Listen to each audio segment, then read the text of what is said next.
না, সুদ তো নালিতে বাড়িতে নাই, আছে নাকি? শোনেন, এই সময় কেউ উঠেন না, উঠলে ভাববো ওটাই সুদ খায়। বসেন না, বসেন। রাগ করতেছেন নাকি আপনারা? এই তো 1টা বাজলে আমি শেষ করে দেই, কিছুক্ষণ আছে আর। আমার ভাইয়েরা, নাম্বার 4 হলো যে সন্তান তার পিতা মাতাকে খবর রাখে না, তাদের খেদমত করে না, এমন সন্তান তো বাংলার জমিনে খুঁজে পাওয়া যাবে না। হ্যাঁ, নালিতে বাড়িতে বাপ মার খোঁজ নেন এমন সন্তান আছে না নাই? আসতে বলবেন না, আছে না নাই? জান্নাত কিন্তু 5 লাখ টাকা খরচ করে আপনি হজে গেছেন, সেখানে জান্নাত নাই। ঠান্ডা পানি দিয়ে ওযু বানায় নামাজ পড়ছেন, সেখানেও জান্নাত নাই। কোটি কোটি টাকা খরচ করছেন, সেখানেও জান্নাত নাই। জান্নাতটা কোথায়? রাসূল ঠিকানা দিয়ে দিয়েছেন, আল জান্নাতু তাহতা আকদামিল উম্মাহাত। মার পায়ের নিচে জান্নাত, মার পায়ের নিচে জান্নাত। অসুস্থ একজন সাহাবী রাসূলকে সে কেঁদে কেঁদে বলে, হুজুর সবাই যুদ্ধে যায়, আমি যুদ্ধে যেতে, উরিদুল জিহাদ ইন্নী আস্তাহিল জিহাদ, আমি জিহাদে যেতে চাই। রাসূল বললেন, তুমি তো অসুস্থ, তুমি কেমন করে যাবে? হুজুর এই জন্যই তো আমার চোখে পানি। হাল বাকিয়া মিন ওয়ালিদাইক, তোমার কি আব্বা আম্মা বেঁচে আছে নাকি? হুজুর বেঁচে আছে। কোনো কথা নাই, যাও। আল জান্নাতু ইনদা রিজলিহা, তোমার মার পায়ের তলে আল্লাহ তাআলা জান্নাত রেখে দিয়েছে। আজ থেকে 10 বছর আগে শিক্ষার হার এদেশে বেশি ছিল না, কম ছিল? এখন শিক্ষার হার কমছে না বাড়ছে? বাপ মার খেদমত কমছে না বাড়ছে? মাশাআল্লাহ, খুব ভালো। তো শিক্ষার ফলাফল বাপ মাকে খেদমত না করা। আমার ভাইয়েরা, সবার বাড়িতে জান্নাত রয়েছে, সবার বাড়িতে জাহান্নাম রয়েছে। মা হলেন জান্নাত, বাবা হলেন জান্নাত। বাপ মাকে খুশি করলে জান্নাত, বাপ মাকে নারাজ করলে জাহান্নাম। এই জন্য বাপ মার সঙ্গে বেশি তর্ক বিতর্ক করা যাবে না। ভুল করলো বলতে হবে, বাবা মনে হয় এটা ভুল হয়েছে। বুড়ো বয়সে বাপরা বুড়া মানুষ, ছোট বাচ্চার মতো হয়ে যায়, আপনার বিরুদ্ধে গিয়ে আরেকজনকে বলে, আমার বেটা আমারে দেখে না, আমার এই করে এই করে, অনেক কিছু বলবে আপনার বিরুদ্ধে, কিন্তু শব্দটা আপনি করতে পারবেন না।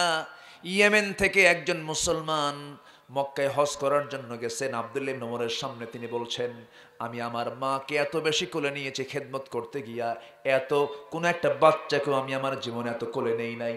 সঙ্গে সঙ্গে বলতেছেন, আমার ঋণ কি আমার শোধ হয়েছে নাকি? আব্দুল্লাহ ইবনে ওমর বলছেন, তোমার মা ডেলিভারির সময় যে কষ্টের যন্ত্রণায় শব্দ বলেছেন, এটার ঋণ তোমার শোধ হয় নাই।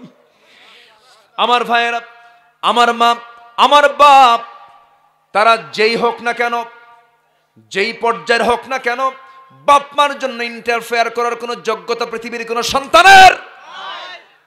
যদি এরকম কিছু করে থাকে, গাই নামক গর্তের মধ্যে আল্লাহ তাআলা তাকে ঢুকাবেন। জাহান্নাম দিয়ে আল্লাহ তাআলা শান্ত হবেন না, তাকে গাই নামক গর্তের মধ্যে ঢুকায় দিবেন। এই জন্য বাপ মার সঙ্গে আমরা নাফরমানি করতে যাব না, সুন্দর আচরণ আমরা করব, জোরে বলে ইনশাআল্লাহ। এই সমস্ত ওয়াজগুলো কি দরকার আছে না ভাই? একটু আপনি কত বড় কি হয়েছেন, কিন্তু মার আপনি খেদমত করলেন না, আপনার কোনো সম্মান নেই, আপনি জিরো। আখিরাতের আপনি জাহান্নামে চলে যাবেন।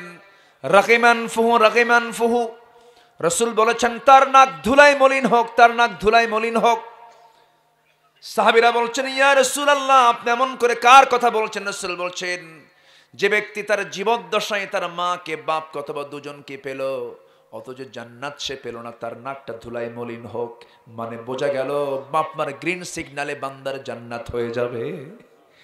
যদি বাপ মা দোয়া করে, আল্লাহ আমার সন্তানকে মাফ করো, আল্লাহর অফিস সঙ্গে সঙ্গে ঘোষণা দেবে, ওই বান্দাকে মাফ করা হলো। যেরকম সুবহানাল্লাহ, আল্লাহর কাছে সুপারিশ গ্রহণ হয় বাপ মার। কার বলেন? বাপ মার। এই জন্য বাপ মা গুরুত্বপূর্ণ একটা পথ। এই পথকে কখনো কলঙ্কিত করা যাবে না, ধমক দিয়ে কোনো কথা বলা যাবে না, রূঢ় কোনো বাক্য উচ্চারণ করা যাবে না। এমন কোন সুন্দর কথা কোরআন ছাড়া কোথাও পাবেন না। কি সুন্দর কথা দেখেন, যারা আরবি বুঝেন, আল্লাহ তাআলা কি সুন্দর করে দোয়া শিখিয়ে দিয়েছেন। তোমরা কি করবে? ওয়ালা তাকুল লাহুমা উফ ওয়ালা তানহারহুমা ওয়া কুল লাহুমা কওলান কারীমা। কি সুন্দর, কওলান কারীমা, সম্মানজনক কথা বলো, সম্মানজনক। হালকা কোনো কথা বলবা না, সুন্দর করে ধমক দিয়ে কোনো কথা না বলে, শব্দ না বলে তুমি সুন্দর করে কথা বলো। আমার নবীজি মেরাজ করতে গিয়েছেন, জান্নাতের মধ্যে ঘুরতেছেন, দুজন সাহাবীর আওয়াজ আমার নবীর কানে এসেছে।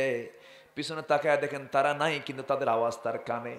নবীজি দুনিয়াতে এসে বলছেন, ও হারেসা, ও হারেসা বিন নু'মান, আমি তোমার আওয়াজ জান্নাতে শুনে আসলাম, তুমি কি এমন আমল করেছো? হারেসা কেঁদে কেঁদে বলছেন, হুজুর জীবনে তেমন কোন আমার আমল নাই, কিন্তু আমার ব্যক্তিগত একটা আমল আছে। আপনার পরে, আল্লাহর পরে আমি সবচাইতে বেশি দাম দেই দুজনকে, আমার মা বাবাকে। রাসূল বলেন, এই জন্য তুমি দুনিয়াতে থেকেই তোমার জান্নাত তোমার ঘোষণা হয়ে গেছে। বেলালকে বললেন, বেলাল রে, তোর আওয়াজ আমি জান্নাতের মধ্যে পেলাম কেন? বেলাল বলছেন, ইয়া রাসূলুল্লাহ, আমার জীবনে যতগুলো আমল আছে এর মধ্যে একটা নিয়মিত আমল করে, সেটা হলো ওযু যখন বানাই সঙ্গে সঙ্গে নফল নামাজ পড়ি। যেরকম সুবহানাল্লাহ। জাহান্নাম থেকে বাঁচার জন্য 1 নাম্বার কি আদায় করা? নামাজটা আদায় করা। আমার ভাইয়েরা, নাম্বার 5 হলো যে মিথ্যা সাক্ষী দেবে। আজকে মামলা মানে কি সাক্ষী? কি সাক্ষী বলেন?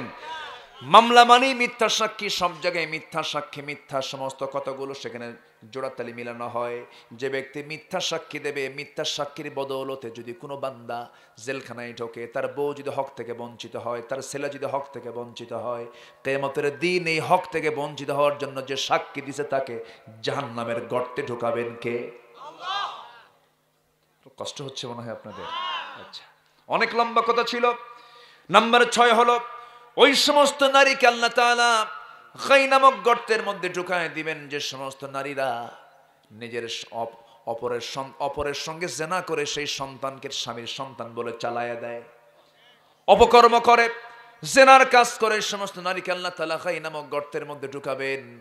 আমার বন্ধুগণ, আরেকটা হলো فخلف من بعدهم خلف أضاعوا الصلاة واتبعوا الشهوات فسوف يلقون غيا। যারা কি করবে? নিজের নফসের দাসত্ব করবে, নফসের তাবেদারি করবে। এই 7টা অপকর্ম যে বান্দার জীবনে চলে আসবে, আল্লাহ তাআলা বলছেন আমি তাকে জাহান্নামের গর্তের মধ্যে, গাই নামক গর্তের মধ্যে ঢুকাবো। তবে তারা ছাড়া। এখানে সান্ত্বনা কিছু আছে না নাই? সান্ত্বনা দিয়ে আল্লাহ তাআলা বলছেন, আচ্ছা আমি যে কথাগুলো বলতেছি রাগ করতেছেন কিনা আমি জানি না। আমার আবার কেমন স্বভাব, আমি কোরআন ছাড়া কথা বলতে পারি না। আমি যতক্ষণ কথা বলি চেষ্টা করি আয়াত হাদিসকে সামনে রেখে কিছু কথা বলার। কষ্ট হচ্ছে না তো আপনাদের? আল্লাহ তাআলা এখানে বলছেন, তবে হ্যাঁ, যার মধ্যে 3টা গুণ পেয়ে যাব আমি আল্লাহ, যার মধ্যে 3টা গুণ দেখব। আল্লাহ বলছেন, বান্দারে আমি তোকে এমন একটা ঠিকানা দেব যে ঠিকানা অস্থায়ী নয়, স্থায়ী ঠিকানা। ইয়াদখুলুনাল জান্নাহ, যে বান্দা একবার জান্নাতে ঢুকবে সেই জান্নাত থেকে সে আর কখনো বের হবে। স্থায়ী জান্নাত আমি তাকে দিয়ে দেব। সবাই কি জান্নাত পেতে চান নাকি? নামাজ না পইরা, জেনার কারবার করে, মিথ্যা সাক্ষী দিয়া, জেনার কারবার করে, সুদের কারবার করে, সব বাদ দিতে হবে। তাহলে জান্নাত দেবেন কে? আল্লাহ বলছেন 3টা কাজ তুমি করবি। ইল্লা মান তাবা ওয়া আমানা ওয়া আমিলা সালিহান ফাউলাইকা ইয়াদখুলুনাল জান্নাহ ওয়া লা ইউযলামুনা শাইআ। যারা তওবা করবে, তওবা মানে হলো ফিরে আসা। তওবা করার শর্ত 5টা। দেখেন নতুন করে ওয়াজ আবার বের হয়। কি করি, শেষ করতে চাই তাও তো হয় না শেষ। এখানে রেকর্ড আছে, দেখেন রেকর্ডগুলো হচ্ছে, শুধু আপনি শুনছেন না, কোটি কোটি মানুষগুলো কালকের থেকে দেখবে। আমার ভাইয়েরা, এই মাহফিলটাও দেখবে। এখানকার যে মাহফিল, এই মাহফিলটাও, এই ক্যামেরাগুলো, এই ইউটিউবদেরকেও ধন্যবাদ দিচ্ছি। তারা তাদের দিন প্রচারের স্বার্থে এই কাজগুলো করে যাচ্ছে। বলি আলহামদুলিল্লাহ, জোরে বলি আলহামদুলিল্লাহ। জি আমার ভাইয়েরা, 3টা কাজ আমরা করব, আল্লাহ জান্নাত দিবেন। যারা তওবা করবে, এখানে তওবার কথা আগে আসছে, এরপর ঈমান আনার কথা আসছে। কারণ যে ব্যক্তি ঈমান আনছে কিন্তু তওবা করে নাই, তার ঈমান আনা হয় নাই। কিন্তু তওবাটা আগে আসছে, কারণ তওবা না করলে আপনি, তওবা মানে হলো জেনা, ব্যভিচার, সুদ, ঘুষ, মিথ্যা সাক্ষীগুলো আগে বাদ দে, এরপর ঈমান আন। কি ঠিক কিনা বলেন? তোমাকে আগে তওবা করতে হবে, ঈমান আনতে হবে, ওয়া আমিলা সালিহান, নেক আমল করতে হবে। 3টা আমল যদি করতে পারো, আমি তোমাকে এমন সুন্দর জান্নাত দেব যে জান্নাতে কোনো জুলুম থাকবে না, যে জান্নাতে ওয়াদার রহমান, ইবাদাহু বিল গায়বি ইন্নাহু কানা ওয়া'দুহু মা'তিয়া লা ইয়াসমাউনা ফিহা লাগওয়ান ইল্লা সালামা। সেখানে কোনো বাজে কথা থাকবে না, বাজে কথাও জান্নাতে থাকবে না। এত সুন্দর জান্নাত আল্লাহ পাক আমাকে আপনাকে দিবেন। সেই জান্নাতের সর্বনিম্ন এরিয়া হবে 10টা পৃথিবীর মতো একটা জান্নাত। 10টা পৃথিবী মানে কি? এই পৃথিবী কি ছোট? 50 কোটি 10 লক্ষ বর্গ মাইলের দুনিয়া। আল্লাহু আকবার বলেন। 50 কোটি 10 লক্ষ বর্গ মাইল, 10টা দুনিয়ার সমান একটা জান্নাত। তাও সবচেয়ে ছোট, তাও সবচেয়ে কি ছোট। আগে ভাবতাম যে হুজুররা যে ওয়াজগুলো করে এত জায়গা কই, কিন্তু মহাকাশের দিকে তাকায় দেখি না জায়গার কোনো অভাব নাই। আলহামদুলিল্লাহ বলেন। জি, অনেক সময় আমি নিয়ে ফেলছি আপনাদের, অনেক সময় একটা মানে কি জানেন, 5টায় বেলা ডোবা, 6, 7, 8, 9, 10, 11, 12, 1, 8 ঘন্টা রাত। কয় ঘন্টা? 8 ঘন্টা রাত পার হয়ে গেছে। আমি আপনাদের ক্ষেপণ করব না। করবেন? কেউ নারাজ হননি তো? সবাই খুশি হয়েছেন তো? আল্লাহ তুমি মাহফিলকে কবুল করো, কমিটিকে কবুল করো, আশেপাশের যত মাইয়াত শুয়ে আছেন সবার কবর আযাবকে তুমি আল্লাহ মাফ করে দাও, জিন্দেগীর গুনাহগুলোকে মাফ করে দাও। এখানে কিছু প্রশ্ন আসছে। কাজা নামাজ আদায়ের নিয়ম, এক কবরে অনেক জনকে দাফন করা, হ্যাঁ জায়েজ, সমস্যা নাই। কাজা নামাজের ব্যাপারে আসলে নামাজ কাজা হয়ে গেলে এটা আর পূরণ করা সম্ভব না। তবে কেউ কেউ বলেছেন হ্যাঁ আপনি এটা পড়তে পারেন, নামাজ পড়লে কি গুনাহ হবে না সওয়াব হবে? সওয়াব হবে। আচ্ছা, মিলাদ কিয়াম, এগুলো তো কমন প্রশ্ন, এগুলো প্রশ্নের কি জবাব দেবো আর? এগুলো জরুরি কোনো প্রশ্ন নাই। প্রশ্ন করেন সুদ খাওয়া কি, এগুলো বলেন। জেনা করা কি, শিরকের গুনাহগুলো কি, এগুলো বলেন। এই আমাদের এই কমন প্রশ্ন, ফরজ নামাজের পরে মোনাজাত, মিলাদ কিয়াম, তারপর হাত বাঁধা, রসুল নূর মাটি, এগুলো কোনো জরুরি কোনো বিষয় বলেন তো? এগুলো নিয়ে প্রশ্ন না করাই ভালো, এগুলো নিয়ে তর্ক বিতর্ক না করাই ভালো। আসুন আমরা আর সময় ক্ষেপণ না করে সোজা কাঙ্ক্ষিত দোয়ার দিকে চলে যাই। আমার পূর্বের যারা মেহমান কথা বলেছেন তাদেরকে ধন্যবাদ জানাচ্ছি। আচ্ছা, এই যুব সমাজরা আপনারা কি দিবেন বলেন? যে লোকগুলো আসছেন একবার তো দিয়েছেন, আবার তারা একটু আহ্বান করেছে, দিবেন কি কিছু আপনারা? মানে চিরুনি অভিযান নাকি? চিরুনি অভিযান? আচ্ছা, মানে তারা চাচ্ছে যে আপনাদের একটু বরকত নিতে। আপনারা তো এমন খুব বেশি দিতে পারবেন না যা তাদের কাভারেজ হবে, কিন্তু এটা বরকতের জন্য। কিসের জন্য বলেন? বরকতের জন্য। তারা তো আগের থেকেই তারা কিছু কালেকশন করেছে আলহামদুলিল্লাহ, কিন্তু এরপরও তারা আপনাদের একটু বরকত পেতে চায়। যে যা পারি আমরা সবাই দেব। জোরে বলি ইনশাআল্লাহ, জোরে বলি ইনশাআল্লাহ। জি, একটু চাদর যাচ্ছে। ও আমি আপনাকে খুঁজতেছিলাম, ওই যে মুরব্বীকে খুঁজতেছিলাম। হ্যাঁ হ্যাঁ, আমি আপনাকে খুঁজতেছি তো, আপনি মঞ্চে নাই কেন? আলহামদুলিল্লাহ, বসেন।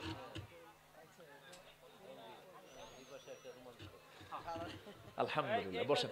আপনার এলাকার মানুষ এত সুন্দর, আমি খুবই খুশি হয়েছি আলহামদুলিল্লাহ। আমার ধারণা পরিবর্তন হয়ে গেছে, আমি খুব খুশি। আপনারা খুশি হয়েছেন তো? বলি আলহামদুলিল্লাহ। সারাদিন বাজায় না? আলহামদুলিল্লাহ। যে সবাই বসেন, একটু চাদর যাচ্ছে, ব্যাগ যাচ্ছে, সবাই দেব। আজকের মাহফিল শেষ হবে কিসের মধ্য দিয়ে বলেন? দোয়ার মধ্য দিয়ে। দোয়া নাই যার, তাহলে আল্লাহর কাছে চাইবেন না আপনাদের কেমন? উদউনি আস্তাজিব লাকুম ওয়াকালা রাব্বানা যালামনা আনফুসানা। দোয়া আমরা একসাথে করব ইনশাআল্লাহ। সবাই বসেন, আমরা আল্লাহর কাছে চাইবো আল্লাহ যেন আমাদের গুনাহগুলোকে মাফ করে দেয়। জিকির করি লা ইলাহা সুবহানাল্লাহ ওয়ালহামদুলিল্লাহ। আচ্ছা আচ্ছা, আরো জোরে লা ইলাহা ইল্লাল্লাহ সুবহানাল্লাহ ওয়ালহামদুলিল্লাহ লা ইলাহা। আমি জানি না কারা চালায়, জানি না আমি। জি হ্যাঁ, আসেন আমরা দোয়া করি। আমরা চাইবো কার কাছে? আল্লাহর কাছে। সবাই নামাজের মতো করে বসি। যে কয়জন ভাই এসেছি আমরা এখানে সব আসল শ্রোতা। কি শ্রোতা বলেন? আসল শ্রোতা, আজকে বাছাই করা শ্রোতা। হুয়া জাতাবাকুম ওয়া মা জাআলা আলাইকুম ফিদ-দীন মিন হারাজ মিল্লাত আবিকুম ইব্রাহিম। আল্লাহ তাআলা যদি কাউকে নির্বাচিত করেন, তার চাইতে মানে সুপ্রসন্ন ভাগ্যবান আর কে থাকতে পারে?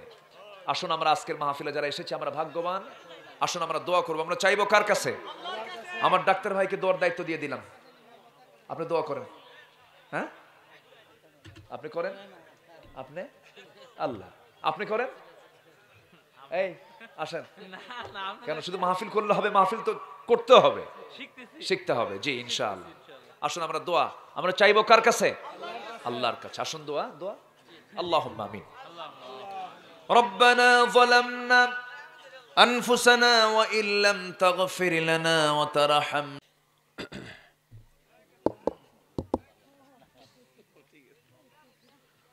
আসসালামু আলাইকুম ওয়া রাহমাতুল্লাহি ওয়া বারাকাতুহু।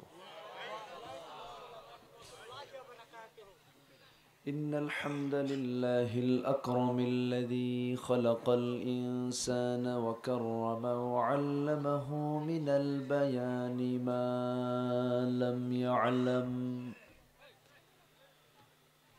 فسبحان الذي لا يحصى امتنانه باللسان ولا بالقلم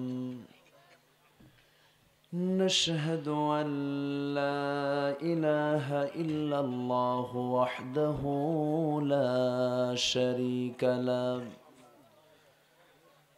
ونشهد أن سيدنا وحبيبنا ومولانا محمدا عبده ورسوله الذي أرسله بالحق بشيرا ونذيرا وداعيا إلى الله بإذنه وسراجا منيرا فقد قال الله تعالى في كلامه المجيد وفرقانه الحميد أعوذ بالله من الشيطان الرجيم بسم الله الرحمن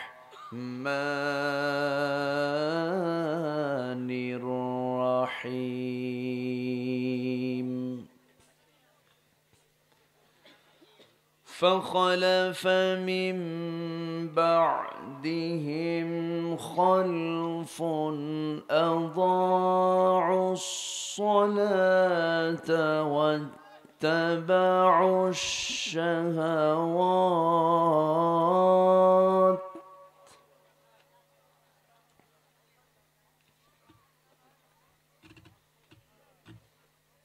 واتبعوا الشهوات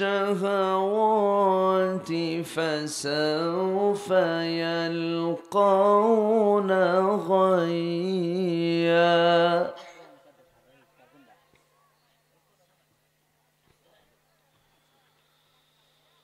إلا من تاب وآمن وعمل صالحا فأولئك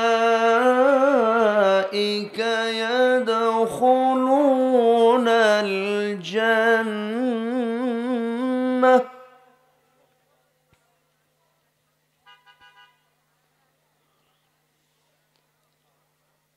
فأولئك يدخلون الجنة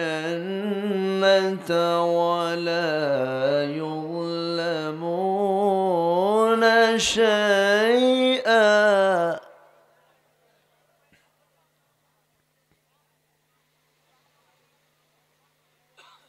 جنات عدن التي وعد الرحمن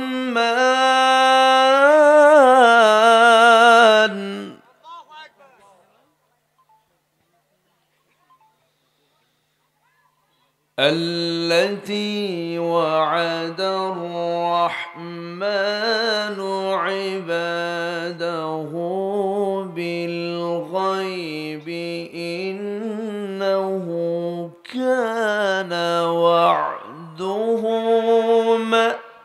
مأتيا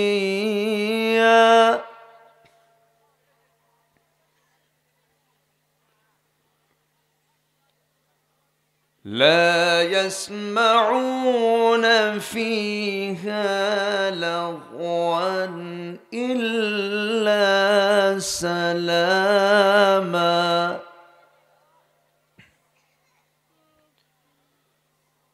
ولهم رزقهم فيها بكرة وعشيا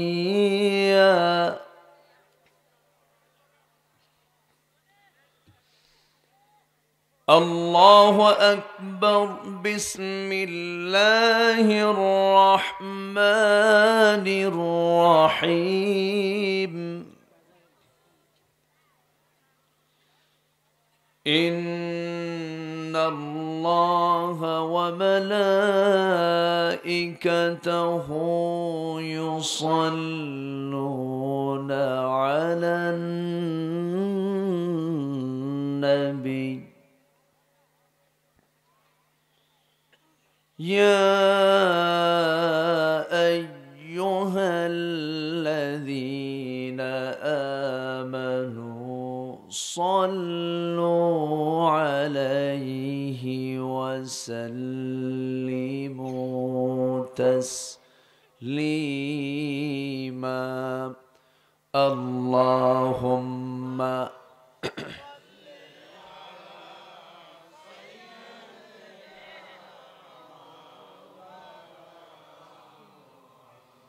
وعلى آل سيدنا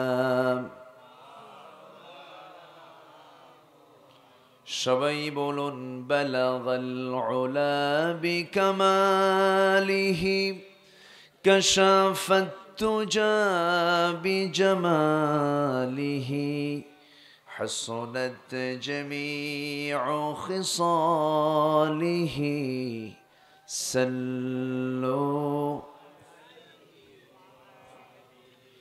سورة يوسف بداري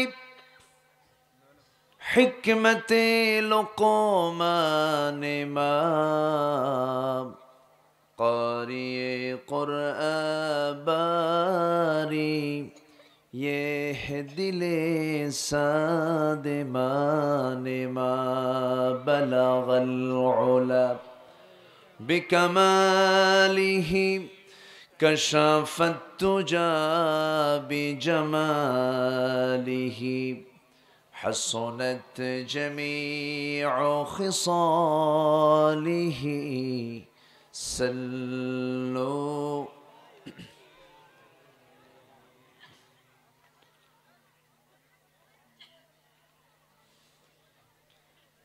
ময়মনসিংহ অঞ্চলের এই জন্য বিয়ের পরে গোছায় নিতে হবে, বিয়ে আগে করো, এরপরে তুমি গোছায় নিতে পারবা।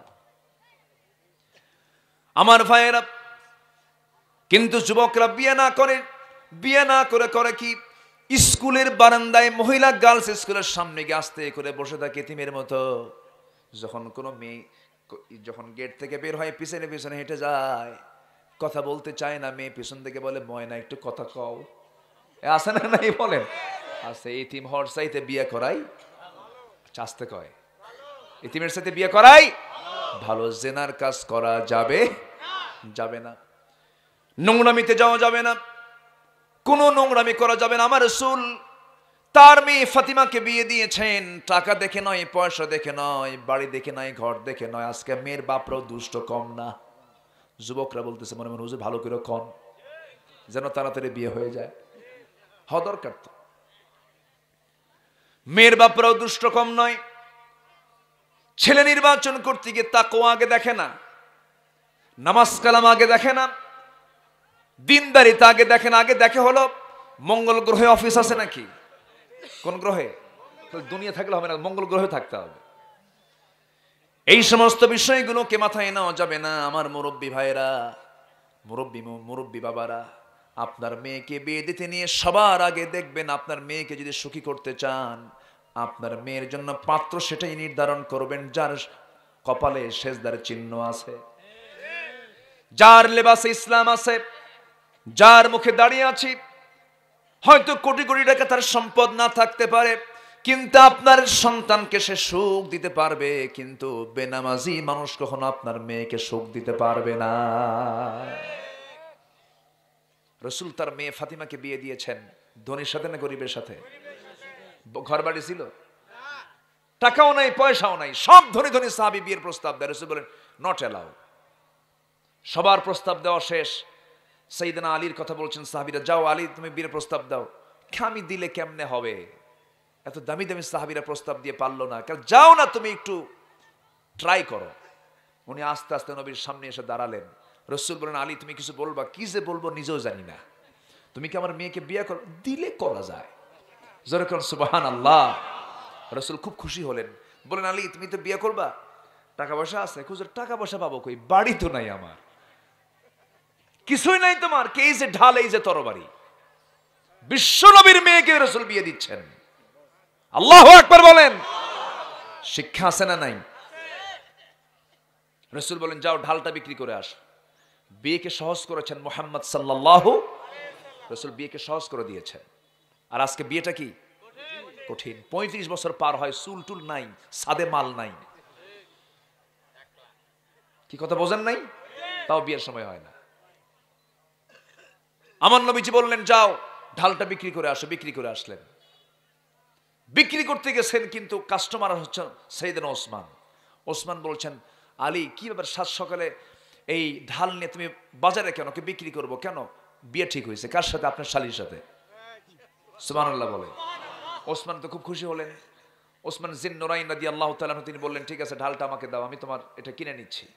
ঢাল কিনে নিয়ে টাকা দেওয়ার পর কয়েক হাত দূরে যেতে পিছন থেকে ডাকে, হবু ভাইরা তো এদিকে আসো, আলী তুমি তোমার কিছুক্ষণ পর ভাইরা হয়ে যাচ্ছ, আত্মীয় হয়ে যাচ্ছ, যেহেতু তোমাকে কিছু গিফট করতেই হবে, আগিয়ে দিলাম, যাও ঢালও দিয়ে দিলাম। রাসূলের সামনে এসে দাঁড়ায় আছে। রাসূল ঢাল দেখে বলতেছেন তোমার কি বিক্রি হয়? বিক্রি হয়েছে তো হুজুর। ঢাল তো হাতে। হুজুর বিক্রি হয়েছে, আবার এটা উপহার পাইছে কে? ওসমান। রাসূল বলেন লোক আর খুঁজে পাও নাই, আমার বড় মেয়ের জামাই, আমি তাকে বলবো, আমি তাকে একটু বুঝে শুনে বলবো, তার আগে তুমি ঢোল পিটা আসছো। সুবহানাল্লাহ বলবেন না? এক কালো সাহাবীর বিয়ে হয় না, রাসূলের সামনে এসে বলছেন হুজুর আমি এত মেয়ে দেখলাম, কেউ আমার সঙ্গে বিয়ে বসতে চায় না, আমি কালো মানুষ। রাসূল বললেন কে বলেছে তোমার বিয়ে হবে না? আমি দায়িত্ব নিলাম, যাও তোমার বিয়ে হবে এই মদিনার সবচেয়ে সুন্দরী নারীর সাথে, যাও। জোরে বলেন সুবহানাল্লাহ। রাসূল কি কঠিন ছিলেন? খুব সহজ মিশুক মানুষ ছিলেন। যাও বিয়ে হয়ে যাবে। সাহাবী তো খুব খুশি, হুজুর আপনি যখন দায়িত্ব নিয়েছেন এবার আমার হবেই। তো কার সাথে হবে? ইবনু হাবের মেয়ে আছে, হুজুর আপনি একটা লিখিত কিছু করে দেন। সুন্দর করে চিঠি প্রস্তুত করে তার হাতে দেওয়া হলো। চিঠিখানা নিয়ে মেয়ের বাবার কাছে গিয়ে বলতেছে ইবনু হাব এই যে চিঠি পড়ো, তাড়াতাড়ি ব্যবস্থা করো। আল্লাহু আকবার বলবেন না? বিয়ের জন্য যে যুবক অস্থির হয় না, সেই যুবকের ইমানের সমস্যা আছে। আমি কিন্তু একদম জায়গা মতো কথা বলতেছি, রাগ করতেছেন নাকি আপনারা?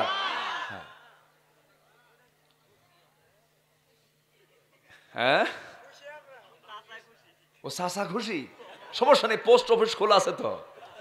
হ্যাঁ মাসনা ওয়া সুলাসা ওয়া রুবা, 2 2 3 3 4 4। আল্লাহু আকবার বলেন। সমস্যা নাই। জান্নাতের হুরও আছে। হুর আছে না নাই? হুর নেবেন না আপনারা? জান্নাতের হুর নেবেন না? দেখেন বুড়ো চাচাকে হ্যাঁ নেব, চাচি জানলে কিন্তু খবর আছে। আবার মেয়ের আল্লাহ তাআলা তাদের কেমন হৃদয় বানিয়েছেন, মেয়েদের সামনে হুরের গল্প করে ওরাও হিংসা করে। হুরের গল্প করলে হিংসা করে। হুরের গল্প সকালবেলা করবেন, রাত্রিবেলা করা যাবে না। কিন্তু রাতের বেলা ঘুমানোর সময় যদি একই লেপের তলে শুয়ে যদি বলেন দেখো জান্নাতে হুর কিন্তু তো সুন্দর হবে, দেখছেন যে তার চেহারা চেঞ্জ, বলবে যে তুমি সুন্দর করে ওই কাত হইয়া হুর নিয়ে শুয়ে থাকো। কি কথা বলছেন? আল্লাহ তাআলা মেয়েদের কেমন করে বানিয়ে দিয়েছে। তো যখন দিয়েছেন চিঠিখানা, চিঠি পড়েই সাহাবীর চোখে পানি। রাসূল আমার মেয়ে কিনে চিন্তা করেন, যাও আমার মেয়েকে আমি তোমার সঙ্গে বিয়ে দিলাম। যেরকম সুবহানাল্লাহ।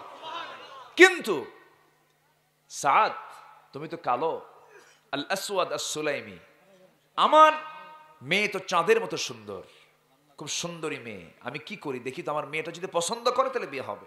আমার বিশ্বাস আমার মেয়ে আমার কথার বাইরে যাবে না, এরকম বিশ্বাস তো এখন সবার বাবার আছে। আছে, বিশ্বাস আছে?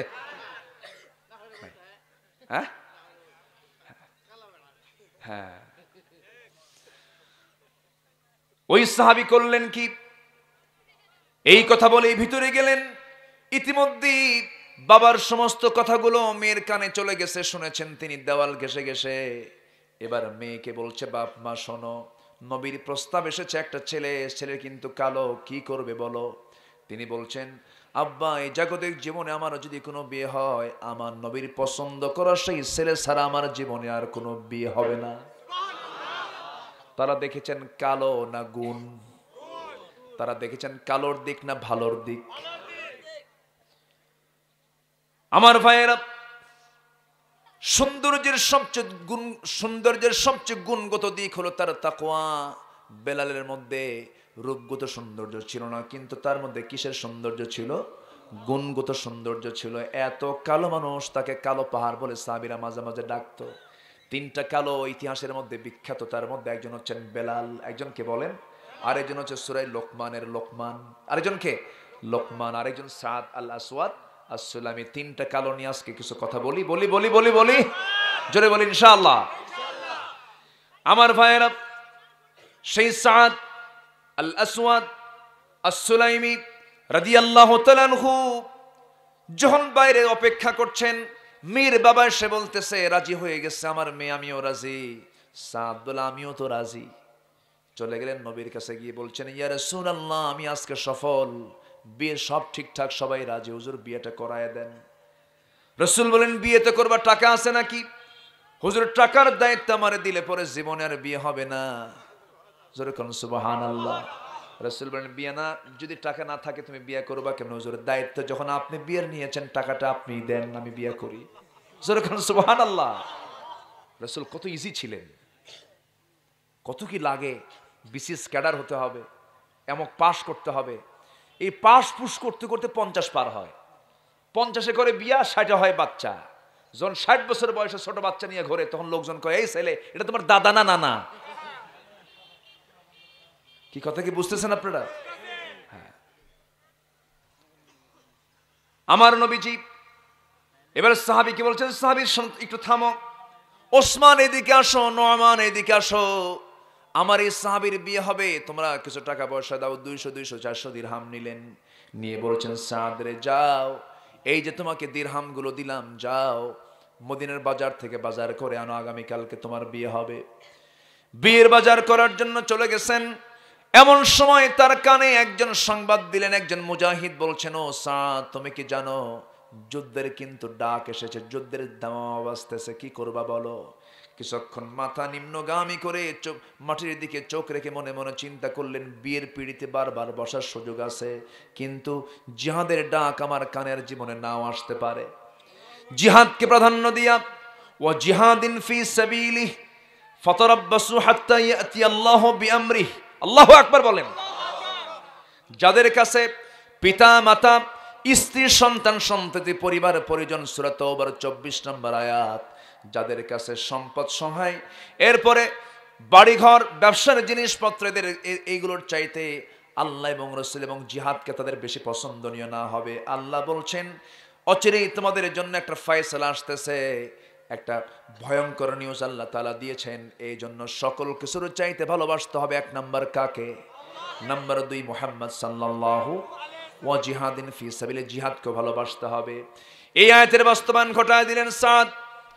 বিয়ের বাজার বন্ধ করে ঘোড়া কিনলেন, তরবারি কিনলেন, যুদ্ধে ঝাঁপিয়ে পড়লেন। যুদ্ধ করতে গিয়া সাদ আল আসওয়াদ সুলাইমি করলেন কি, এক পর্যায়ে তিনি শাহাদত বরণ করলেন।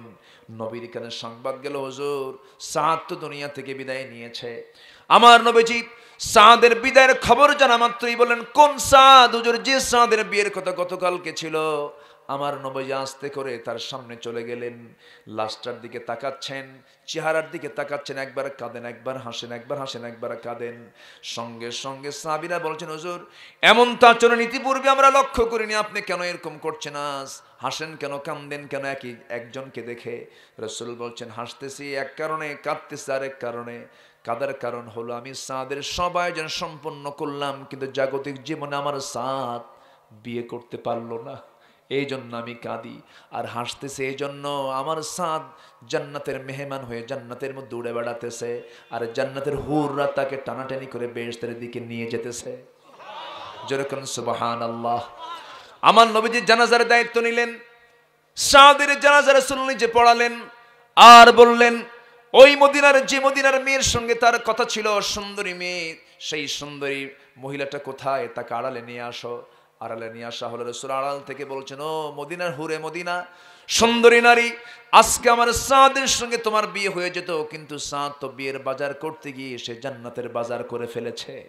সে জান্নাতে চলে গেছে, তার যে বিয়ের বাজারটা না করে যে জান্নাতের বাজারটা করেছে, সেই ঘোড়ার তরবারি আমি তার পক্ষ থেকে আমি তোমাকে এটা হাদিয়া স্বরূপ দিয়ে দিলাম।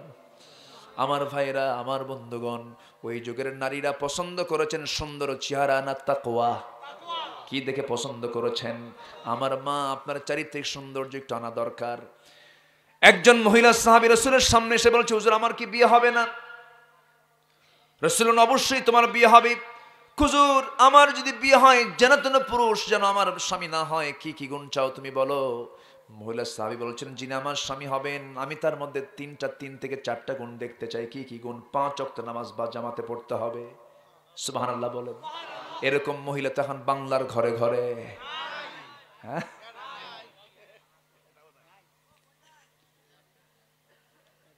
শেষ করব?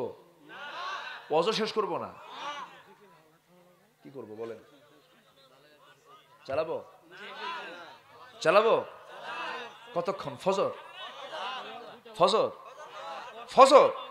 আচ্ছা থাকেন, আমি যাই, আর কি করব? আমার তো সম্ভব না। জি, সব দিক থেকে আমরা তাকাবো, জোরে বলি ইনশাআল্লাহ। এই মাহফিলটা যুবকরা আয়োজন করেছে না? অনেক কষ্ট। দেখেন কি সুন্দর চেহারা, একদম সূরাতে ইউসুফ। আলহামদুলিল্লাহ বলেন, খুব সুন্দর আয়োজন করেছে।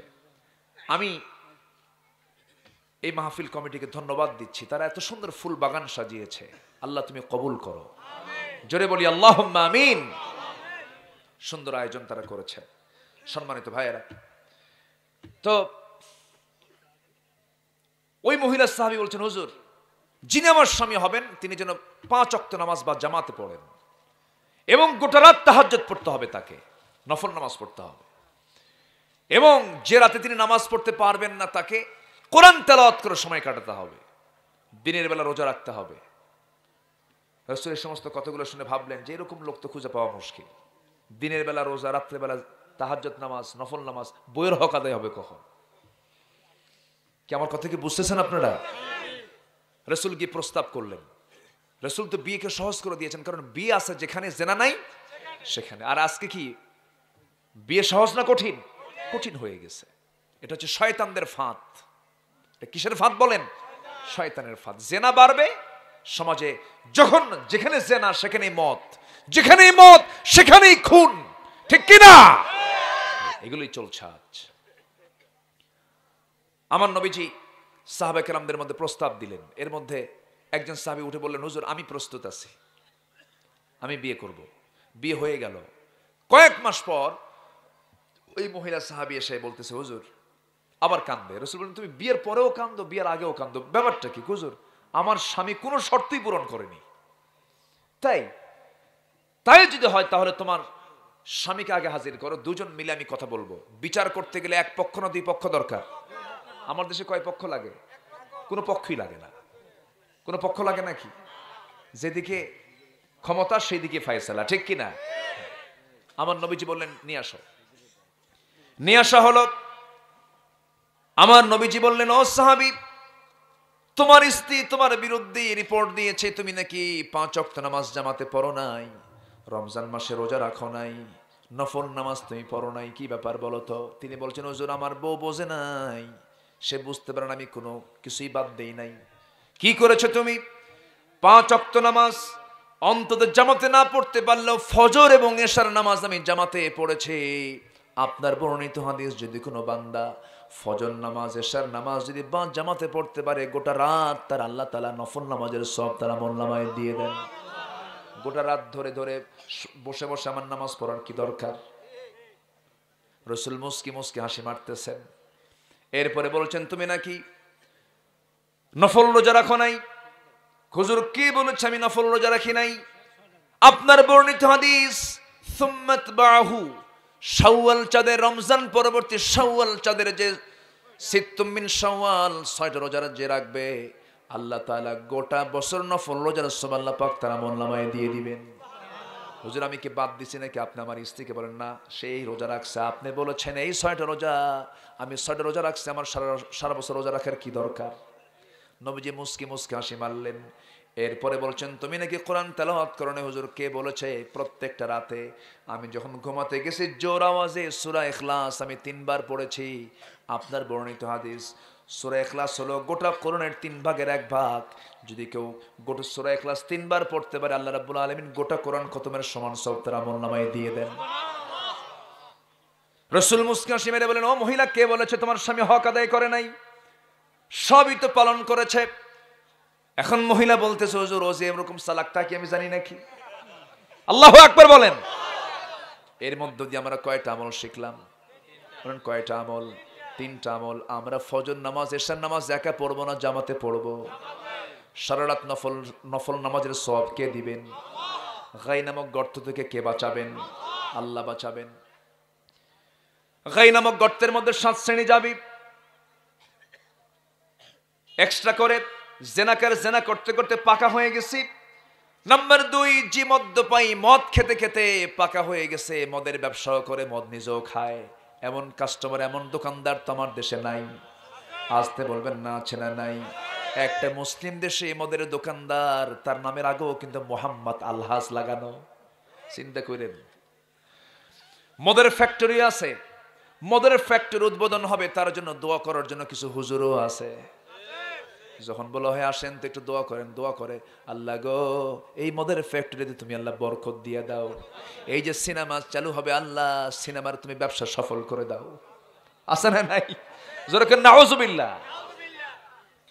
আমার ভাইয়েরা, নাম্বার 3 হলো যে সুদখোর, সুদের কারবার করতে করতে বুড়া হয়ে গেছে, সুদের কারবার